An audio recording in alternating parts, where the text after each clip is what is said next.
Regard, œil avisé, prunelles aiguisées, la midinale est aux aguets. Par Pierre Jacquemin, tous les jours, à 12h30. Bonjour Laila Chavi. Bonjour Pierre Jacquemin. Merci d'avoir accepté notre invitation. Vous êtes oratrice nationale de la France Insoumise, candidate aux élections européennes de mai prochain. D'abord un mot sur la prestation d'Emmanuel Macron avec les élus des communes rurales. Il a renoué le dialogue selon vous ? Déjà, moi, ce que je retiens, c'est que pendant 7 heures, de 15h à 22h, le président de la République a parlé et a été retransmis en direct sur toutes les chaînes d'infos. Enfin, c'est quand même hallucinant. Vous imaginez un président de la République retransmis comme ça sur toutes les chaînes d'infos. Il n'y avait plus de publicité ni rien, toutes les émissions suspendues pour entendre Sa Majesté Jupiter, le président de la République. Comment on sort de la crise des Gilets jaunes ? Je crois que si Emmanuel Macron veut sortir de la crise des Gilets jaunes, il a plusieurs possibilités. La première possibilité, ce serait d'abord de répondre aux revendications qui sont portées par les Gilets jaunes.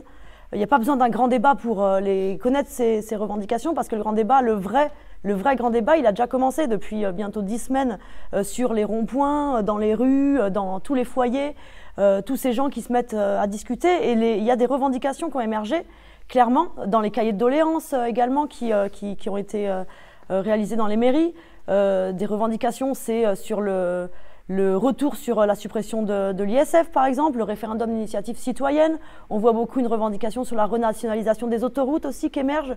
Pas mal de propositions comme ça. Donc je pense que si il veut que le mouvement s'arrête, la meilleure chose qu'il aura à faire, ce serait d'abord d'appliquer ce qui est porté par les Gilets jaunes. Pourquoi refuser de participer au grand débat national ? Jean-Luc Mélenchon a annoncé justement que, compte tenu de l'organisation de ce débat et de l'absence de contrepartie ou l'absence de garantie, ça ne servait à rien d'y participer. Pourquoi ne pas y aller ? Surtout qu'a priori, selon certaines études, c'est plutôt l'électorat de gauche qui a prévu de s'y rendre. Ce qu'on constate dans les études, déjà, c'est qu'il y a autant de personnes qui ont prévu de s'y rendre que de personnes qui ont prévu de ne pas s'y rendre. Mais ce n'est pas une position de principe. La position de principe de notre côté, à la France Insoumise, c'est plutôt justement d'accepter de débattre, de la discussion, la confrontation d'idées. C'est quelque chose qui nous porte à la France Insoumise. Le problème, c'est que là, on est dans un faux grand débat. On n'est pas dans un débat, moi j'aime bien dire qu'on est dans une espèce plutôt de QCM. C'est pas un débat, c'est un QCM. Il y a des cases qui ont déjà été choisies par le gouvernement, où le peuple a le droit de cocher ces cases par rapport à des questions qui ont elles-mêmes aussi déjà été choisies par le gouvernement.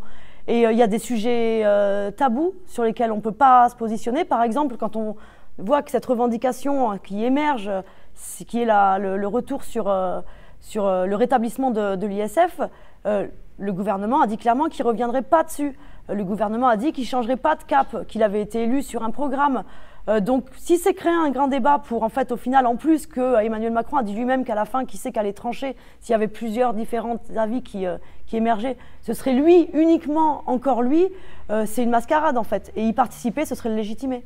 Un des enseignements, en tout cas, de cette mobilisation depuis quelques mois, ou en tout cas une des tendances qui semble se dessiner, c'est que quand même, un des vainqueurs de cette mobilisation, c'est quand même le Rassemblement national.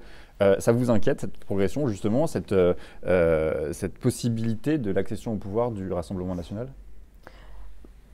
Depuis le début de ce mouvement, on entend partout que les Gilets jaunes, au départ, on entendait que c'était des militants d'extrême droite, que les revendications qui étaient portées, c'était des revendications d'extrême droite.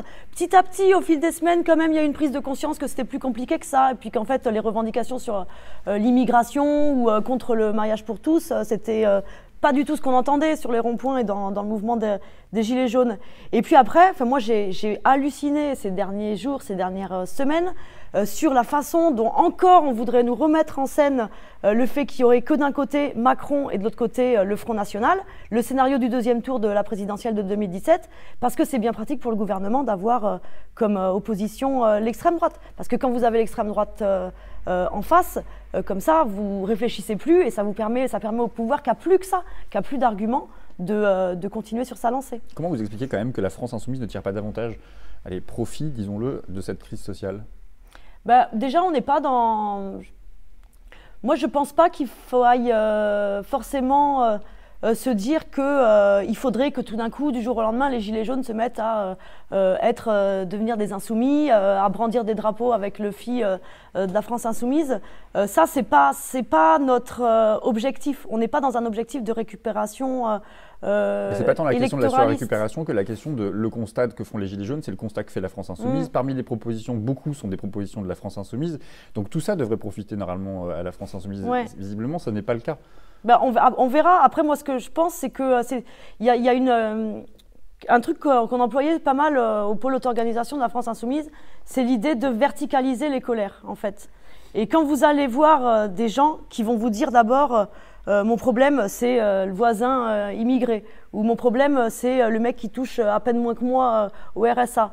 Et tous ces gens-là qui, dans la lutte, en fait, se retrouvent confrontés au pouvoir et au fil des semaines, le fait de se combattre en solidarité avec les uns, avec les autres, tout d'un coup s'aperçoivent que le vrai responsable de leur situation, c'est pas le voisin, c'est pas l'immigré, c'est pas le bénéficiaire du RSA, mais c'est le gouvernement, c'est Macron, c'est les politiques qui sont menées.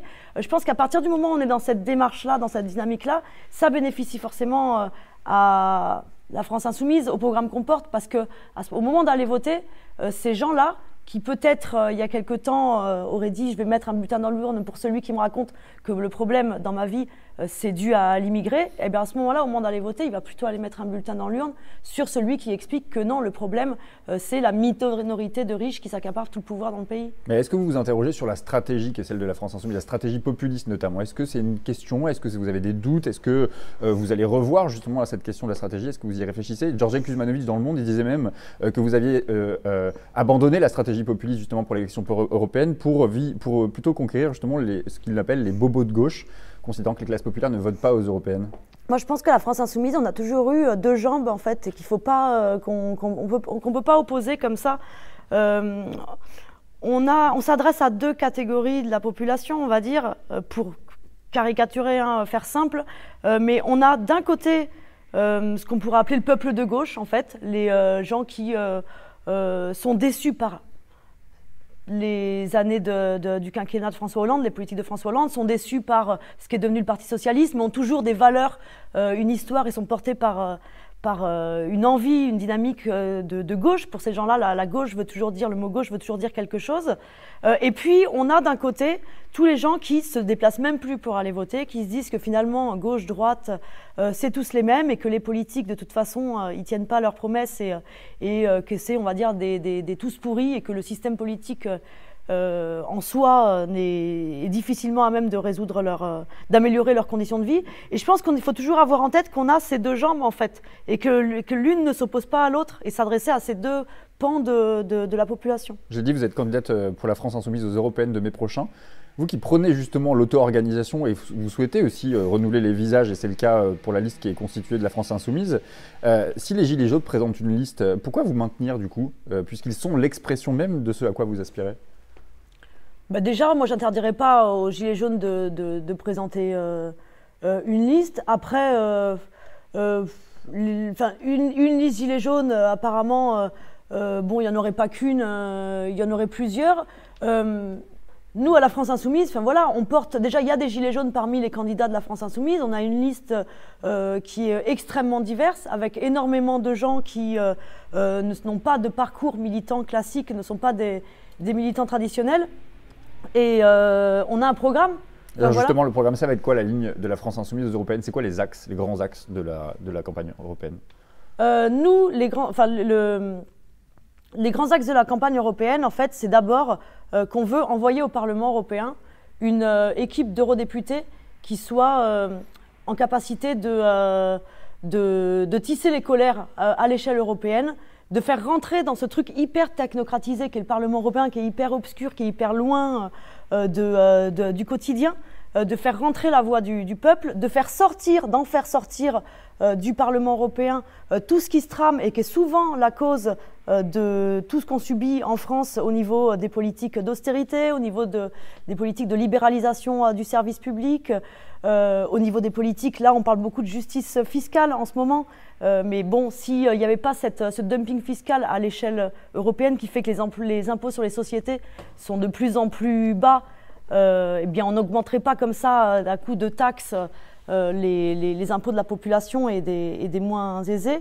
Donc c'est dans cette dynamique-là en fait, qu'on va envoyer un maximum d'eurodéputés au Parlement européen, en se disant qu'on ne va pas mentir aux gens.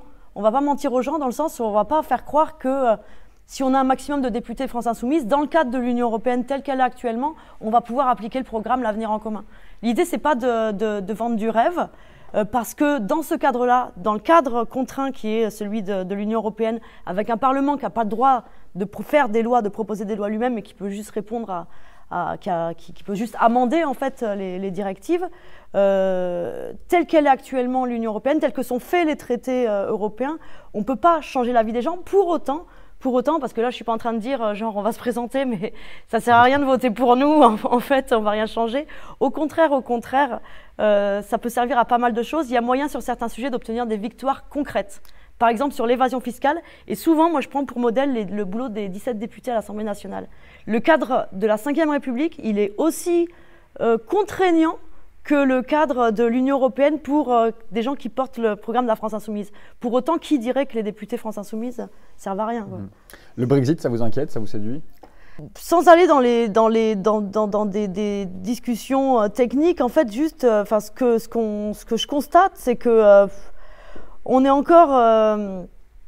si on avait une Union européenne qui véritablement allait dans le sens d'une Europe sociale, humaniste, de la paix, qui privilégie plutôt l'intérêt des gens plutôt que celui des marchés, plutôt l'intérêt de la population, l'intérêt général plutôt que le business, déjà, je ne suis pas sûre que les Anglais, les Britanniques auraient voulu sortir de l'Union européenne. Après, là, la situation, elle est compliquée, hein. Parce qu'encore une fois, là, dans la façon dont l'accord a été, qui a été massivement rejeté par le Parlement britannique, cet accord était encore plus contraignant. Encore une fois, on a voulu imposer au peuple britannique des choses qui n'allaient pas dans le sens de son intérêt. Situation compliquée. J'ai une dernière question, Leila Chaibi. Le Monde a fait part de critiques internes au sein de la France Insoumise visant l'organisation même de la France Insoumise. L'absence d'organisation transparente, disent certains. Plusieurs cadres de la France Insoumise dénoncent l'absence aussi de démocratie. Comment vous allez répondre à ces interrogations au sein de la France Insoumise ? Moi, je pense qu'il ne faut pas se voiler la face et qu'il y a un enjeu clair à la France Insoumise. Hein, c'est que dès le départ, l'idée, c'était de ne pas faire un parti politique.